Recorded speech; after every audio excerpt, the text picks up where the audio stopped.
कांग्रेस के राष्ट्रीय अध्यक्ष का चुनाव सोमवार को होगा। इस चुनाव में हिस्सेदारी लेने वाले कांग्रेस के नेता मल्लिकार्जुन खड़गे या शशि थरूर में से किसी एक को चुनना होगा। जीत किसकी होगी ये तो बुधवार को पता चलेगा। राजनीतिक गलियारों में चर्चाएं इस बात की शुरू हो गई हैं कि कहीं ऐसा तो नहीं कि इस चुनाव के बाद कांग्रेस में ही G23 से बड़ा भी कोई विरोधी खेमा तैयार हो जाए। ऐसा दावा चुनावों से पहले बड़े हिस्से में बटे राजनीतिक नेताओं की खेमेबाजी के चलते किया जा रहा है। हालांकि राष्ट्रीय अध्यक्ष के होने वाले चुनावों से पहले दावा किया जा रहा है कि कांग्रेस के विरोधियों का ये बड़ा खेमा तरीके से समाप्त हो चुका है। दरअसल पार्टी के होने वाले राष्ट्रीय अध्यक्ष के चुनाव में जिस तरीके से पार्टी के नेता शशि थरूर का दर्द उभर कर सामने आया है, उससे इस बात के कयास लगाए जा रहे हैं कि कांग्रेस में विरोधियों का एक नया धड़ा सामने आएगा।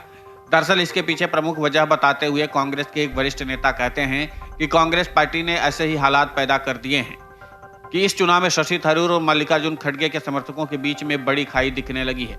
उनका कहना है कि निश्चित तौर पर कांग्रेस पार्टी अपने विरोधी नेताओं के धड़े को खत्म करते हुए कांग्रेस के नेता मल्लिकार्जुन खड़गे के नामांकन में उनको प्रस्तावक और समर्थक बनवाया। उनका आरोप है कि पार्टी ने नाराज धड़े को खत्म करने के लिए कदम तो ठीक उठाया, लेकिन शशि थरूर के साथ उस तरीके का व्यवहार पार्टी की ओर से नहीं किया गया जिसकी उम्मीद की जा रही थी। पार्टी से जुड़े नेता का कहना है कि तय यही हुआ था कि लोकतांत्रिक तरीके से सब कुछ हो और चुनाव में पार्टी न्यूट्रल रह करके दोनों नेताओं को सभी जरूरी चीजें उपलब्ध करवाएगी, जिससे पार्टी नेता आसानी से अपना चुनाव प्रचार कर सके। लेकिन ऐसा हुआ नहीं। कांग्रेस पार्टी से ही जुड़े एक वरिष्ठ नेता का कहना है कि शशि थरूर ने जब ये कहा कि वोट मांगने के लिए जब अलग अलग राज्यों की पार्टी के मुख्यालय में जाते हैं तो वहां उनको न्यूट्रल सपोर्ट नहीं मिलता है। तो इसका मतलब स्पष्ट है कि पार्टी खुद नहीं चाहती कि शशि थरूर मजबूती के साथ चुनावी मैदान में पहुंचे।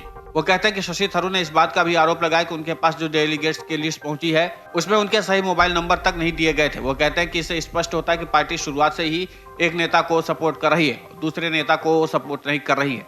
शशि थरूर के एक समर्थक और पार्टी के बड़े नेता कहते हैं कि ऐसा करके कांग्रेस नाराज नेताओं का एक ग्रुप तो खत्म कर रही है, लेकिन साथ ही साथ दूसरा धड़ा तैयार कर रही है। शशि थरूर के साथ हो रहे व्यवहार को लेकर उनके ही समर्थक नाराजगी जता रहे हैं। इसी नाराजगी के साथ राजनीतिक गलियारों में चर्चा इस बात की हो रही है इस चुनाव के बाद एक दूसरा विरोधी धड़ा तैयार हो जाएगा। राजनीतिक विश्लेषक कहते हैं कि कांग्रेस को राष्ट्रीय अध्यक्ष के चुनाव में इस बात का निश्चित तौर पर ख्याल तो रखना ही चाहिए था कि दोनों नेताओं के समर्थकों के बीच कोई मनमुटाव न हो। वो कहते हैं कि जिस तरीके से शशि थरूर ने प्रेस कॉन्फ्रेंस करके आरोप लगाए और दूरियों को कम करने की वजह दूरियों को ही बढ़ाते हैं, इसका मतलब साफ है कि चुनाव एक लोकतांत्रिक प्रक्रिया है और कांग्रेस ने पार्टी के भीतर चुनाव कराकर एक बेहतर नजीर भी पेश की है। लेकिन चुनाव लड़ने वाले नेताओं के बीच इस तरीके से सवाल उठना कि उनको दी गई लिस्ट गलत है या पार्टी कार्यालय पर पहुंचने पर जिम्मेदार नेताओं का न मिलना तमाम तरीके की गलतफहमियां और विरोध की खाई को बढ़ाता है। वो कहते हैं कि विरोध ऐसे ही बढ़ता है और नाराज धड़े कहीं भी खड़े हो जाते हैं। कांग्रेस से जुड़े एक वरिष्ठ नेता कहते हैं कि चुनाव में जीत हार किसी की भी हो,